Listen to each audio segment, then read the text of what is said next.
개도 감정을 다 드러내지 않습니까? 우리가 개를 이렇게 눈 맞추면서 바라보면 기뻐하는지 슬퍼하는지 화가 나는지 심지어 삐졌는지 다 알 수가 있잖아요.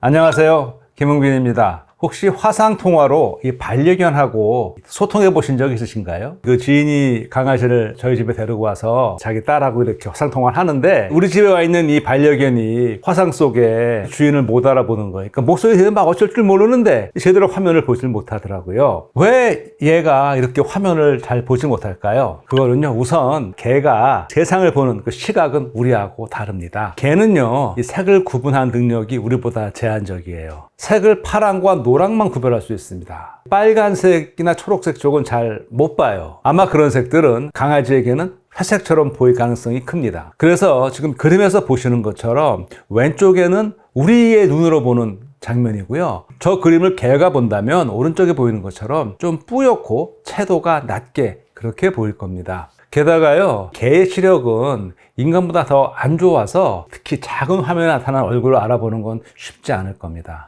그러니 주인 목소리는 들리는데 강아지 입장에서는 더 혼란스러울 수밖에 없죠. 어쩌면 그 목소리마저도 기계를 통해서 전달되는 의미다 보니까 그 반려견한테는 조금 이상하게 들릴지도 모르겠어요. 그리고 결정적으로 개가 세상을 인식하는 데에는 후각이 제일 중요하거든요. 주인을 알아볼 때도 마찬가지예요. 냄새가 아주 중요합니다. 그런데 화상통화에서 소리는 나는데 주인의 냄새는 전혀 느껴지지 않잖아요. 그러니까 화면을 주시하기는 어렵겠죠. 개의 후각은요, 우리 인간의 후각하고 비교해보면 압도적으로 뛰어납니다. 좀 더 구체적으로 말씀드리면 이렇습니다. 우선 이 냄새를 감지하는 후각 수용체의 개수인데요, 개는 약 3억 개의 후각 수용체를 가지고 있습니다. 반면에 우리 인간 사피엔스는 약 500만 개 정도를 가지고 있어요. 이 차이만 봐도 개 후각이 얼마나 더 뛰어난지 알 수가 있죠. 그러니까 개는 우리가 맡는 그 같은 냄새라도 훨씬 더 세밀하게 구별해서 기억할 수 있습니다. 쉽게 얘기해서 개의 후각은 인간보다 10,000배에서 10만 배 정도 더 민감하다고 볼 수 있어요. 기본적으로 이 코 안쪽이 비강이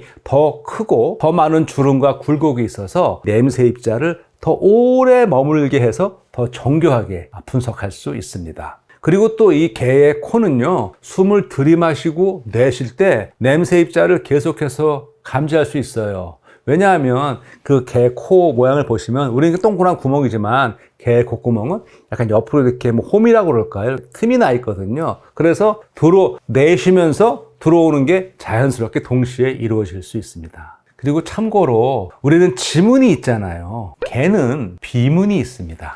즉, 이 코에 주름이 있거든요. 그 주름이 개마다 다 다르다고 합니다. 개는 그 냄새를 감지하는 후각 수용체도 많지만요, 뇌에서 그 많은 정보를 처리하는 그 지역도 훨씬 많습니다. 개 뇌에서는요, 후각을 처리하는 부분이 전체 뇌의 약 35%를 차지하고요, 인간의 경우에는 약 5% 미만입니다. 그러니까 개는 후각을 통해서 세상을 파악할 수 있는 거죠. 더 많은 정보를 처리하고 기억하고 구별할 수 있습니다. 마약 탐지견, 폭발물 탐지견 이런 건 많이 들어보셨죠? 최근에는 이 개가 특정 질병을 감지할 수 있도록 그런 의료 보조견으로도 활용되고 있습니다. 또 이 개의 청각도 우리 인간하고 비교해 보면은 훨씬 뛰어나죠. 이것도 잠깐 좀 살펴보겠습니다. 우선 개가 들을 수 있는 주파수의 범위가 훨씬 넓습니다. 인간은 약 20Hz에서 20kHz 사이의 소리를 들을 수 있습니다. 이게 우리의 가청범위죠. 그런데 개는 40Hz에서 60kHz까지 소리를 들을 수 있어요. 그러니까 고주파수 소리를 훨씬 더 많이 들을 수 있는 것이죠. 그리고 그 음량의 민감도, 얼마나 작은 소리까지 들을 수 있느냐, 우리가 들을 수 있는 그 소리 크기, 그러니까 우리가 못 듣는 거는 0dB이라고 하면 그 그림에서 보시는 것처럼 조용하고 시끄러운 정도를 숫자로 나타낼 수가 있습니다. 근데 개는요, 평균적으로 -5에서 -15dB 사이의 소리까지 들을 수 있습니다. 그러니까 우리가 듣지 못하는 아주 작은 소리도 들을 수 있는 것이죠. 개의 가청범위, 그 주파수와 그다음에 소리의 크기, 이 두 개를 고려해 보면은요, 개의 청력은 인간보다 약 4배에서 5배 정도 더 뛰어날 거라고 생각합니다. 자연 상태에서는 개가 이런 능력 덕분에 멀리서 다가오는 위험을 경고할 수 있고요. 그리고 숨어있는 동물을 잘 찾아낼 수 있는 것이죠. 또 개는요, 이 귀 구조 자체가 우리보다 훨씬 더 복잡해요. 개는 귀를 잘 움직이잖아요. 그래서 특정 방향의 소리가 나면 그쪽으로 오히려 귀를 잘 돌려서 잘 감지할 수 있습니다. 그리고 냄새와 마찬가지로요, 개는 여러 가지 소리를 한 번에 효과적으로 분석할 수 있습니다. 그래서 여러 잡음이 있어도 주인의 목소리나 특정 명령어를 쉽게 구별할 수 있죠. 제가 얘기를 시작하면서 개의 시력은 우리보다 안 좋다고 했는데, 사실 개의 시력이 이 색깔 구분과 해상도 면에서는 인간에 뒤지지만요, 이 야간 시력은 월등하죠. 우리 눈, 정확히 말해서 이 망막에는요, 빛을 수용하는 세포가 두 가지가 있습니다. 우선 원추세포, 원뿔세포라고도 하죠. 이 원뿔세포는 이 망막의 중앙부에 많이 분포하는데요. 이 세포는 밝은 빛에 민감해요. 그래서 물체의 형태, 명암, 색깔 등을 모두 감각할 수 있습니다. 또 다른 시세포인 간상세포 또는 이 막대세포는요, 망막의 주변부에 많이 분포하는데요. 이 세포는 약한 빛에 민감합니다. 이 세포는 명암과 물체의 형태는 감각하지만 색깔은 구별하지 못합니다. 개의 망막에는요, 이 간상세포가 인간보다 훨씬 더 많이 존재해요. 그래서 낮은 조도, 즉 어둠 속에서도 사물을 잘 인식할 수 있게 도와줍니다. 그리고 그 개 눈은 우리보다 더 옆에 있잖아요. 그래서 시야각이 넓습니다. 그러니까 이렇게 옆을 보시면 이렇게 살짝 이렇게 봐도 옆에가 좀 보이죠? 우리는 대략 160도, 180도 정도를 볼 수 있습니다. 근데 개는 종에 따라서 240도에서 270도까지 볼 수가 있습니다. 그러니까 개는 우리보다 훨씬 더 주변 환경을 넓게 관찰할 수 있죠. 또 개는요, 인간에 비해서 서 있는 물체보다, 정지된 물체보다 움직이는 물체를 훨씬 더 잘 봅니다. 이런 능력은 개가 사냥감을 추적하거나 주변의 위협을 빠르게 감지하는데 굉장히 유리하죠. 개의 시력과 인간의 시력을 비교해 봤는데요, 반려견을 보면, 눈을 보면 표정이 다 드러나지 않습니까? 개도 감정을 다 드러내지 않습니까? 우리가 개를 눈 맞추면서 바라보면 기뻐하는지, 슬퍼하는지, 화가 나는지, 심지어 삐졌는지 다 알 수가 있잖아요. 이게 어떻게 가능하냐? 개는요,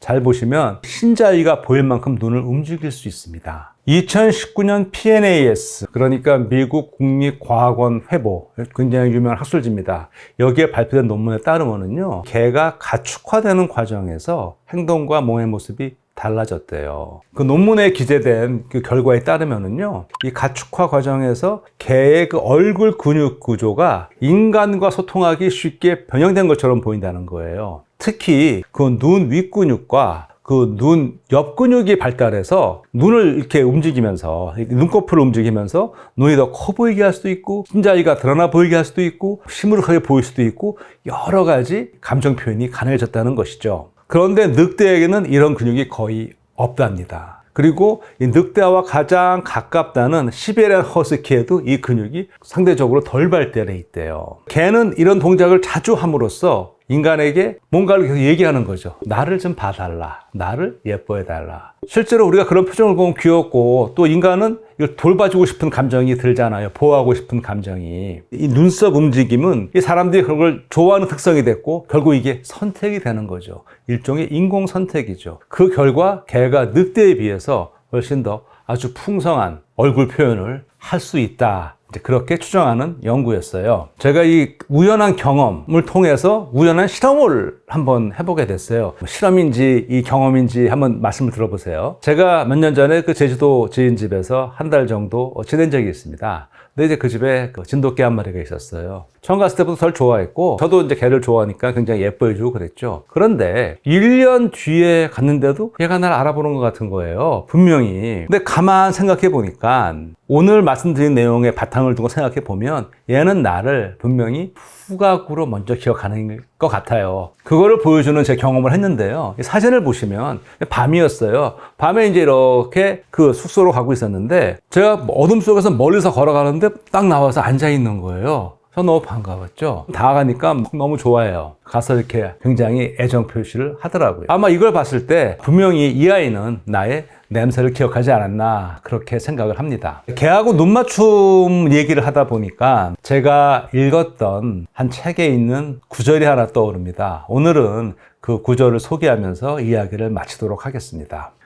눈은 자기의 발가벗은 모습이다. 눈맞춤을 통해 나는 상대에게 알몸으로 나아간다. 나의 거짓없는 모습이 눈을 통해 발산된다. 이렇게 눈에서 발산된 진정한 나의 모습이 눈물이다. 눈은 자기 자신이고 그것의 결정체가 눈물이다. 눈물까지 기만하는 자는 영원히 가망 없는 인간이다. 그는 한순간도 자기 자신이 될 수 없는 가면에 불과하다. 시력을 잃은 맹인이 위대한 사람이 될 수 있었던 것은 눈물이 마르지 않았기 때문이다. 저는 이 글이 오늘 내용과 묘하게 겹치는데요. 여러분은 어떠신지 모르겠습니다. 고맙습니다.